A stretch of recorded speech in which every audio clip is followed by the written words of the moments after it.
of the car is at Odessa, and also the Z66. So let's head over there right now.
Over here in Tulsa, and looks like I found a nice Maserati, and let's get some video of it.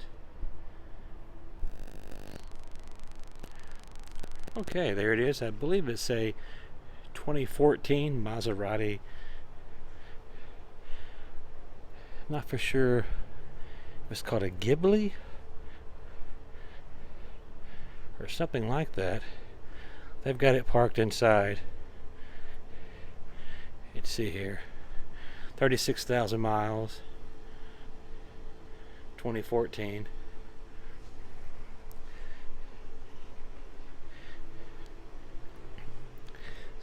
Fiat actually owns Maserati and Ferrari, so most of the Maseratis, if not all of them, actually have Ferrari motors in them. So I would imagine this car would just sound awesome.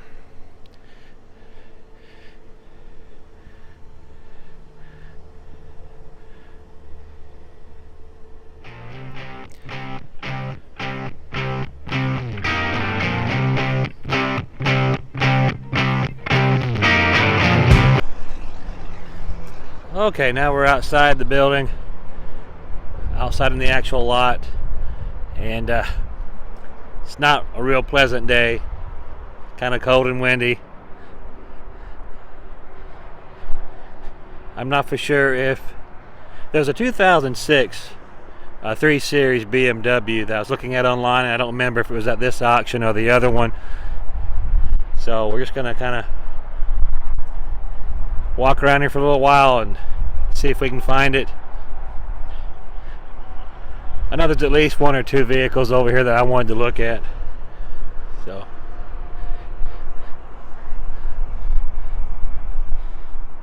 we'll see what interesting vehicles we can find.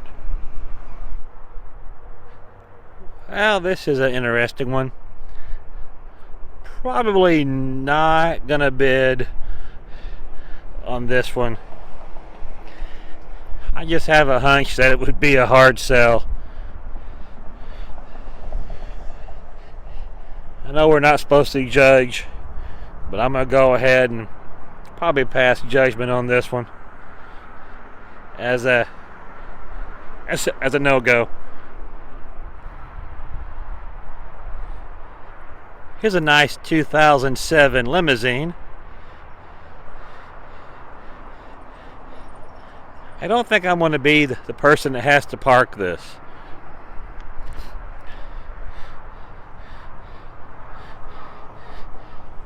Think about limousines too, when they get a little bit old, like this one here is 10 years old. They just don't sell for anything. You know, I've never been inside a limousine before. Let's go ahead and just, we're just going to hop in here and see what it's all about. Well, leave the door open, we can get some more light in here. It's interesting. All kinds of goodies. This is a nice stretch limousine. This thing is big, that's for sure. Got some cool stuff on the ceiling. I'm sure some kind of LED lights or what have you.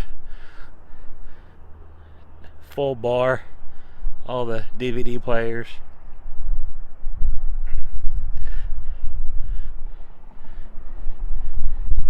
Pretty cool.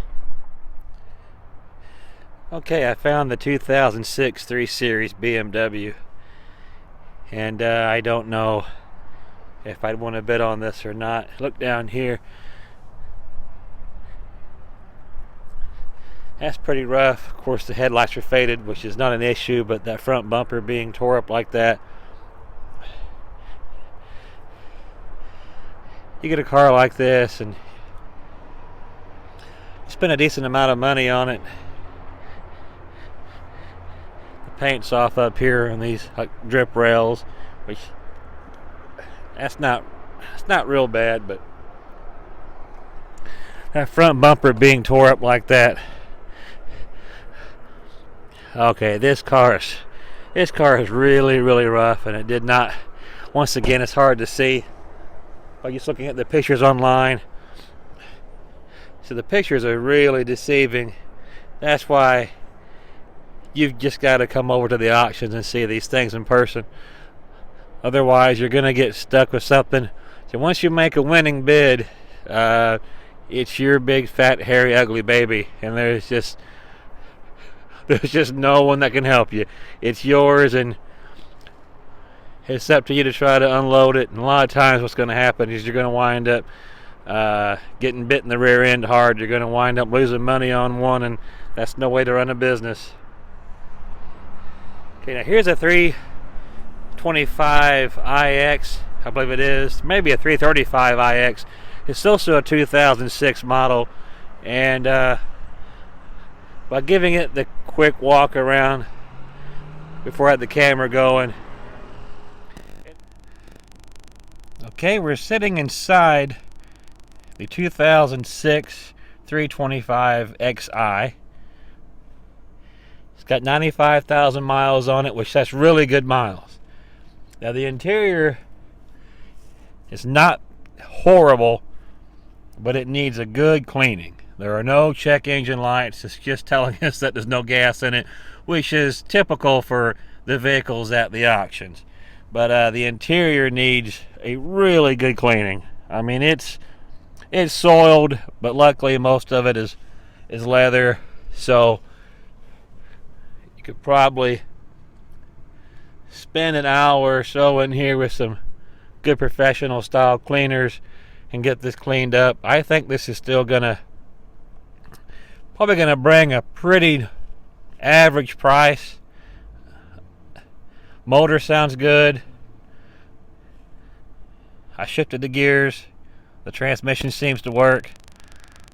It's so low on gas, and I'm actually hesitant to drive it around, but the smart decision would be to go ahead and drive it around in here in the parking lot and make sure everything's going to work. And The power seat works. I need to check the windows. You do not want to have to change a window regulator. So it's not fun. But this one may go ahead and get bid on, because I think I could probably give it a good cleaning and sell it. Well, after driving the 2006 BMW, the all-wheel drive, once I got it parked and opened the door, you could tell that you could hear the engine just ticking and clicking away. So far that this has been a bust. There's another BMW I'm gonna look at. It's a two-door. I've never had a two-door on my lot. I would love to have a two-door, so I'm gonna go up here and look at that. Otherwise, it's cold, it's windy. I may swing by the Z66, but so far right now today, I don't really see anything all that encouraging for me to bid on. But I'm gonna go up here and see the two-door, see what it looks like, drive it around. Hopefully there's no ticking or clicking in the motor in that one. So on my way to look at the two-door BMW, I come across this 2001 Audi TT. This one's just totally trashed out. It's got a spare on it.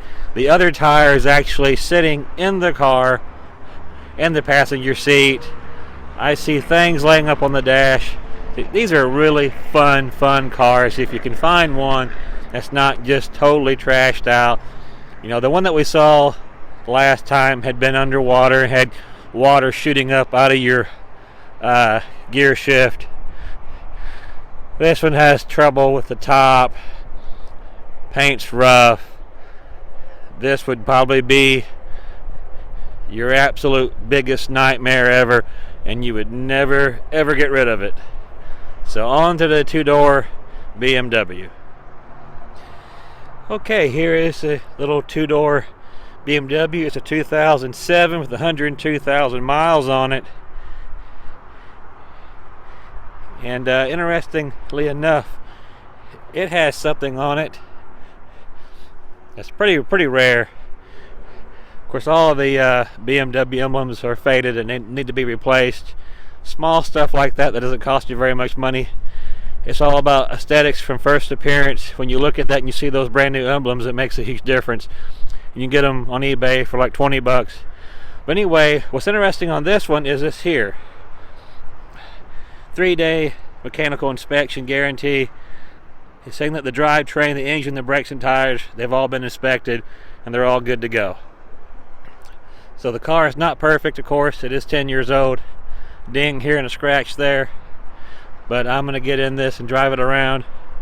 Once again, this would be fun to have until I get it sold. I definitely would be driving this car every day and probably racking up the miles on it, which, you know, that's not the best business practice, but it would be difficult not to take my turn with the car. So we're going to get in there, start it up, drive it around, and see if it's any better than the other ones that we looked at so far here today. Okay, I'm inside the two-door BMW. The interior shows normal wear and tear for a 10-year-old car. The battery's dead. I need to find somebody from the auction here to bring a little jump box over here and jump it. If my memory serves online, it did say beforehand that the battery was dead.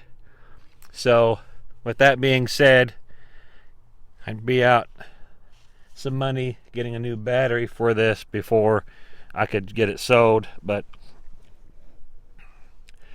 it's definitely not in bad shape. It does have that 3-day guarantee, which you're not going to get most often on an auction car.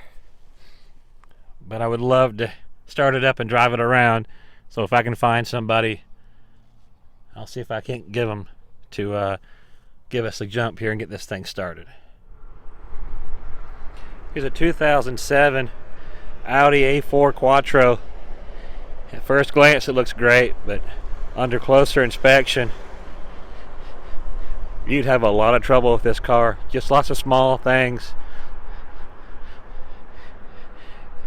It would take quite a lot to put this back good enough before I could list it for sale. And I just don't have the time or the resources to invest in it. So far everything here has been a bust today, and that happens sometimes. Other times you want to bid on every car that you see, and other days you make the drive over and you're thinking, there's not really anything that's really getting my attention. So I don't mind the idea of bidding on the two-door BMW, the little coupe. But I got to keep in mind that if I bid on the car and I win, I will be investing in a new battery before I get a chance to drive it back home. It looks like I just passed up like a 2003 red Thunderbird. Those are interesting. Back when these came out, this was an 02 actually. What happened with these cars, because they're really cool cars, 2 doors, convertibles, V8s, beautiful retro styling. It was the new car dealers that actually ruined this car. They upped the price on them to the point to where made them unattractive. The dealer was going to try to make an extra, $10, $15, $20,000 profit just to go in their back pockets. And so the Thunderbird returned for, maybe 2002, 3, 4, maybe 3 years at the most. But interesting cars. It has some just fantastic interiors. Ford went all out when they brought this back. It was top of the line luxury. Most American cars are not known for their quality workmanship on the interiors. But when you look at these Thunderbirds, if I can use the camera the right way, Ford went all out on the interiors of these cars.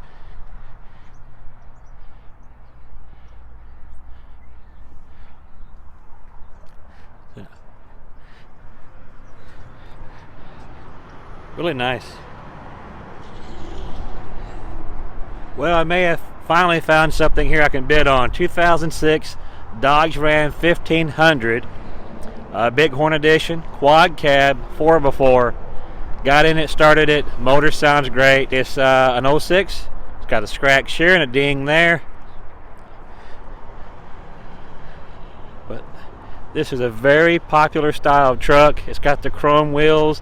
It does not have the running boards on it. I wish that it did. You might be able to see it here in the video. It's got a few light scratches down the side, but once again, like I said, it's an 06. No major dents. Do not see any rust on it. The interior looks pretty good. I checked the windows. The windows work. It does have a bed liner in it. It's got a sliding back glass window. Tires are not in good condition at all. If I were to get this, somebody would have to go ahead and foot the bill for putting 4 new tires on it, that's for sure. But once again, with these trucks like this, especially the quad cab and the 4x4, I don't think it would be that hard of a sell. It's got 161,000 miles on it. It's got the 5.7 liter Hemi in it, and so I got in and cranked it up, ran the gears. Truck sounds great. I might put a bid on this one for, well, I'll keep the number to myself. And next to it is a 2003 Toyota Highlander. It's got the running boards, and it is also a 4x4. 93,000 miles. So you're looking at a Toyota and it's also a 4x4 with very good miles on it. So I should definitely check this one out. May wind up placing a bid on this one as well. Well, after checking out the Highlander, it actually seems to be a really nice vehicle. Get it for the right price. Take it back home and slap a for sale sign on it and see what happens. Just really couldn't see too much wrong with it. Most likely we will be placing a bid on this vehicle. Well, okay, we didn't see a whole lot today at Odessa. Some days, like I said, you see everything the next day, or the next time you don't see much of anything. But we're gonna head over to the Z66. Also, you know, the weather may have been a huge distraction. It's cold, the wind is blowing and making it very uncomfortable. But you know, we saw the Dodge 1500 as well as the Toyota Highlander. So I probably will make bids on both of those. And actually, trucks and SUVs right now are selling much faster and easier than cars. So you seem to be able to move the trucks and SUVs much faster than your cars. Even the bread and butter cars like your Honda Accords, Toyota Camrys, Corollas, Civics. Right now, it's just all about the trucks and SUVs.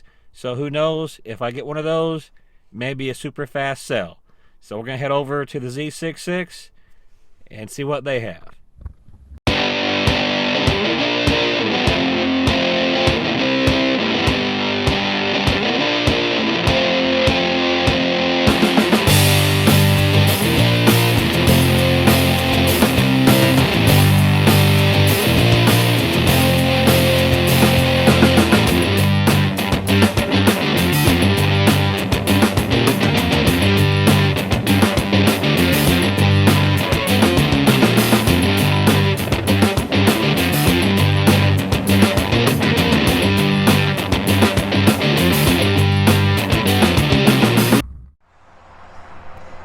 Well, here we are again at the Z66. Hopefully we have a little bit better luck in finding something worth bidding on. Well, this kind of looks familiar. Looks like the one I've got for sale. It's another Honda Accord. This is a 2006 with 165. It does not have the sunroof. It does not have the leather interior, but it's got less miles than the one I've got right now, which is an 07. Seems to be in really good condition. And so does this 2005 Ram 1500. It's got a Hemi in it, but it's got 185,000 miles, which might be more miles on it than what I would like. So I'm going to check out this Honda and then see if I can't find something else. So, change of plan. I actually am back at Odessa. You know, I know sometimes these videos are not super exciting. Well, I had some personal excitement. Once I arrived at the Z66, I realized I no longer had my wallet. So after patting myself down, checking every pocket, ransacking my own personal vehicle, I realized I must have lost the wallet at Odessa. So I drop everything at Z66, call Odessa, tell them I've lost my wallet, explain it what it looks like and what have you, rush back. By this time, they've alerted everybody outside on the lot. Everyone at Odessa is rushing around trying to help me find my wallet. I retraced my steps. Luckily, I had remembered every vehicle I'd been in. And as luck would have it, the last vehicle I checked was, I believe it was the 06 Dodge Ram that was next to the Toyota Highlander. And as luck would have it, it was sitting in there on the seat. It had fell out of my pocket. I guess no one had been in there because everyone was looking for it. I was asking several people. So kudos to the good folks at Odessa Tosa. Everyone was helping me find my wallet. Everyone felt my pain. They'd all went through the same stress of either having a purse or a wallet lost or stolen. So once again, kudos to the good folks at Odessa. I found my wallet. I did not have any of this videotaped. I was too frantic and stressed, but you know, God smiled on me today, and I was able to find my wallet. Nothing was missing. It was right where it had fell out of my pants pocket. So from now on, I think it would be a good practice for me to just leave it locked in the car before I go checking out vehicles at auctions. So we're going to go back to the Z66, pick up where we left off, and hopefully find something good to bid on.